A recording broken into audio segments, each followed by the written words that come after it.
Zona de confort. Zona de confort pe dracu. Între noi fie vorba, mi se pare că e total nepotrivită denumirea asta, zonă de confort.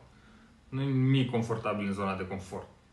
Nu, este o zonă cunoscută în care faci și spui și te întâlnești cu oameni și cu situații și cu întâmplări și cu joburi cunoscute. Atât. Nu e nimic confortabil. Și cu atât mai puțin nimic productiv. Și cu atât mai puțin ceva împlinitor. Nu știu dacă există termenul ăsta, dar îți garantez că nu este nimic de genul ăsta în zona de confort. Și câteva exemple ca să înțelegem de ce mi se pare plină de disconfort această zonă de confort. Oameni care stau într-un job care este super toxic și nefericește profund și totuși rămân acolo pentru că au un salariu sigur. Dar de fapt suntem îngroziți de să o luăm de la capăt. Să depunem CV-uri, mergem la interviuri, să te miri peste cine dăm, cât o fi salariu, o fi același, o fi mai mult, luăm, nu luăm. Bun. Și atunci rămâi acolo. De ce? Că e mai confortabil. Da, confortabil nu suporți pe nimeni, te nefericește profund, dar este foarte confortabil. O altă zonă de confort este o întâlnesc printre acești tineri adulți de la 20 și 30 și ani care locuiesc în continuare cu părinții. Bă, băieți, ce căcat faceți, mă, frate?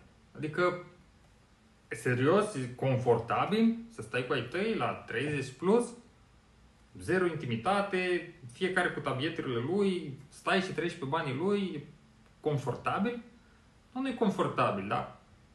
Varianta B este foarte necunoscută. Trebuie să ieși din zona de confort, te-a pus să-ți cauți un job, să ții de jobul ăla ca să poți să-ți plătești o chirie pe care, da, este foarte necunoscută, dreapta. O afacere care nu mai merge. Da? Și tragi de ea ca de un cal mort, bă, nu merge, nu-ți mănâncă timp, îți mănâncă bani, nu poți să vezi și nu mai vezi niciun viitor, dar tragi de ea pentru că... De ce? Pentru că te-ai obișnuit și am investit prea mulți bani ca să o închid. Păi nu contează cât ai investit. Termină cu zona asta de confort, ieși afară, fă altceva. Sau ții un om pe un post unde e total neproductiv, te enervează de fiecare dată, dă cu bățul în baltă de N ori și rămâne în continuare și îl ții acolo pentru că mai și face. De fapt, ți-e târșă să o iei de la capăt, să dai anunțuri, să vezi alți oameni, te gândești că poate găsești, poate nu găsești, poate vrea salariu mai mare, poate... Ieșiți din zona de confort. Ai intrat în această zonă de confort în care, chiar dacă e disconfort, tu zici că cunoști rezultatele. Știi ce face omul ăla și atunci rămânem în această zonă cunoscută de confort. Da. Orice lucru de care te plângi constant și nu îl schimbi, da, este zona ta de confort inconfortabil. Punct. Nu poți să te plângi de lucruri și să te vaici și să ne explici cât de nasol este XYZ din viața ta, timp în care nu faci nimic ca să-l schimbi. Plecând de la prieteni, rude, neamuri, job, angajat, nu știu, șef, tot, orice. Nu poți să te vaizi de toate lucrurile astea, dar să nu faci nimic să le schimbi. Adică poți, au intrat în zona ta de confort, da? În care știi ce se va întâmpla de fiecare dată, este o zonă cunoscută și în care stai pentru că te îngrozește să faci ceva. Să te duci să cauți, să-i spui lui ăla, bă, du-te dracu, ok, gata, numai să terminăm povestea. Să te îngrozește nou, orice ar însemna el, orice este nou. Inclusiv la un moment dat mă îngrozea să mă duc să mă tund, când m-am mutat și eram într-o zonă nouă și unde mă duc eu acum să mă tund? Da, acolo n-aveam, aia e simplu și tot crește, la un moment dat trebuie să ieși și să te duci. Dar în multe situații nu vine nimeni să te tragă de mână. Și de mânecă. Și atunci rămâi acolo, nu o să vină altcineva să spună, bă, dă-ți demisia din jobul ăsta că ești nefericit. Nu-i treaba lor. Da. Și sfatul meu este că ușurel, așa, cu azi un deget, mâine o mână, poimine până la cot, să ieși din zona asta de așa numit confort, că nu e nimic bun acolo și ratezi foarte multe. E o vorbă. Viața începe dincolo de zona de confort. Și oricât de teatral și instagramabil sună replica asta, crede-mă, chiar lucrurile mișto se întâmplă dincolo. Primul rând, crești personal fără să-ți dai seama. Pe măsură ce accepti provocări noi, mai mici sau mai mari, că iei un proiect nou, că te mulți în alt oraș, toate lucrurile astea vin cu noi experiențe și lecții pe care tu le asimilezi fără să conștientizezi. Da? Devin parte deja din noua ta versiune. Ai lucruri noi în background, în bagaj. În al doilea rând, îți crește încrederea în tine foarte mult. Pentru că încrederea în forțele proprii crește din experiențe. Din experiențe trăite de tine, nu din citate luate de pe Instagram. Și când te uiți în urmă și zici, bă, am făcut toate lucrurile astea, e wow. Da, e wow și sky is the limit. Pentru că în timp o să vezi că se acumulează tot felul de reușite și zici, bă, hai că ia stai așa. Ia stai așa că nu am făcut lucruri și pot să fac lucruri. Este foarte tare. În al treilea rând, devii mai adaptabil și mai flexibil.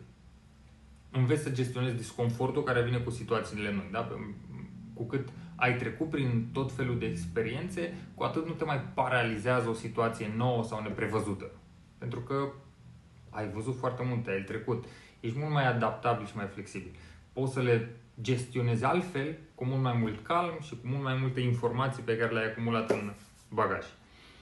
Iar în ziua de azi e foarte important să fii adaptabil și flexibil și să găsești soluții la tot felul de situații.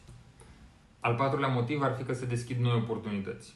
Pe măsură ce ieși din zona ta cunoscută și intri în zone noi, o să cunoști oameni noi, idei noi, o să apară alte oportunități, să deschid o grămadă de alte uși, care o să te schimbe în feluri în care nu poți să-ți dai tu seama acum. Toate aceste avantaje de la acumularea informațiilor, lecțiilor, experiențelor, relațiilor noi, oportunități, business-uri și tot ce vine din această ieșire din zona de confort, toate satisfacțiile pe care o să le simți în momentul în care îți ies lucruri, crede-mă, sunt priceless. Pentru mine fiecare șut în cur de-a lungul timpului a fost nu ca un pas înainte, a fost un salt enorm înainte. În 2018 mi-am dat demisia din business-ul de familie pe care îl dusesem la o cifră de afaceri de 1.000.000 de euro ca să mă fac agent imobiliar. Asta pentru că nu mai înțelegeam cu ei mei. Din categoria, bă, mi se pare că e o relație toxică, ok, nu mai am nevoie de nimic, am predat atunci o mașină și tot și am zis, las că îmi văd eu de ale mele. Din punct de vedere financiar a fost clar un minus. La momentul respectiv, toată lumea îmi zicea că, bă, ai luat o razna. Cum dracu să pleci de pe un loc, nu că călduț, era asigurat și da, un business important, să conduci pe ăla ca să te faci agent. Bă, nu, asta a fost. Da, acest aparent pas înapoi mie mi-a deschis super multe noi oportunități și cunoștințe și am cunoscut oameni și după etapa asta m-am apucat să investesc în imobiliare și m-am întors mai târziu înapoi în business-ul de familie care să-l iau și să-l cresc la 3 milioane de euro cifră de afaceri anul trecut.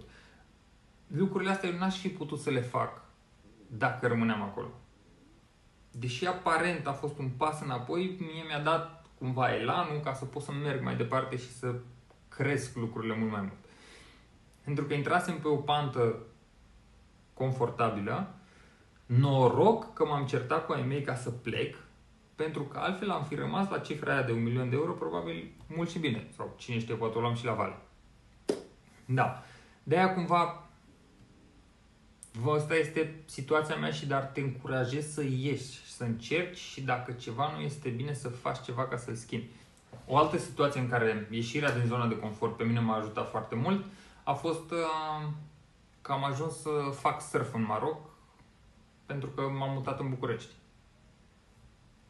Da, n-are nicio noimă, dar tocmai asta este, nu știu, farmecul ieșirii din zona de confort. Da, m-am mutat în București. M-am mutat în București, n-aveam ce să fac în casă, am zis că băi, eu nu stau în casă, mi-am căutat un birou de coworking. La biroul de coworking au apărut doi francezi, bă, ce faci tu, ce cauți pe aici? Apoi stai să vezi că facă nu știu ce și din vorbă în vorbă eu vroiam să-mi notasem undeva acolo, bă, la un moment dat poate fac surf. Aflu că ăștia făceau surf frecvent și mi-au zis exact, uite, te duci acolo în Maroc, vorbești cu ăia și m-am dus 6 luni mai târziu, făceam surf în Maroc. Nu știi de unde și cum o să-ți afecteze viața, ieșirea din zona de confort, dar clar, nu știu, goodies sunt în partea cealaltă. Aceeași chestie se întâmplă și în firmă. Dacă nu ieși din zona cunoscută, nu este o zonă de confort, zona cunoscută în care știi că omul ăla nu prestează cum ar trebui să presteze și nu iei măsurile și nu treci prin zona inconfortabilă în care să-l dai afară, să dai anunțuri, să faci interviuri, nu o să găsești oamenii buni pentru că ții locul ocupat cu oamenii nasoi. Am dat afară oameni și după aia au venit alții minunați, deși mă chinuiam cu aia de o grămadă de timp. Până nu faci loc și nu ieși din zona ta de confort, de zona cunoscută, nu se vor întâmpla lucruri noi și lucrurile faine, da? O să greșești, dar tot ce merită este dincolo de zona de confort. Plus că îi faci un bine și celui pe care îl dai afară, că îl scoți din zona de confort și el o să-și găsească un alt loc mult mai bun decât ce face la tine. El este happy, tu ești happy. Ești din zona de confort. Nu știu unde eram azi dacă nu făceam lucrurile astea și nu ieșeam din zona de confort și nu experimentam, dar sigur nu eram versiunea mea de azi. Cu bune, cu rele, am dat-o și eu de gar, bineînțeles, greșești, înveți, dar una peste alta cred că merită efortul ăsta și singura cale către evoluție e să ieși din zona de confort. Iar pentru mine, noua majoră ieșire din zona de confort este acest vlog. Da? Deci este al dracului de greu. Îmi ia ore și zile să mă gândesc la ce vreau să zic, să mă gândesc cum să zic, să le repet de 230 de ori ce vedeți voi. Deja a trecut prin 15, da? Repetări și înregistrări și tot a ieșit cum a ieșit, pentru că în continuare am emoții, în continuare dar am ales să merg mai departe cu să ies din zona de confort. Să intru în zona asta la altă super de căcat. Dar o să fie bine la un moment dat, pentru că am celelalte experiențe și n-are cum, frate, să nu iasă până la urmă. Ceva o să iasă. Prin urmare, te provoc și pe tine să ieși din zona de confort, nu știu, pași mici, mărunți, găsește ceva și începe. Puțin azi, încă puțin mâine, sau fă ceva mare, dar ieși din zona de confort. Ia zi, tu cum ai ieșit din zona de confort? Că eu, iată, sunt aici. Cam atât. O zi minunată.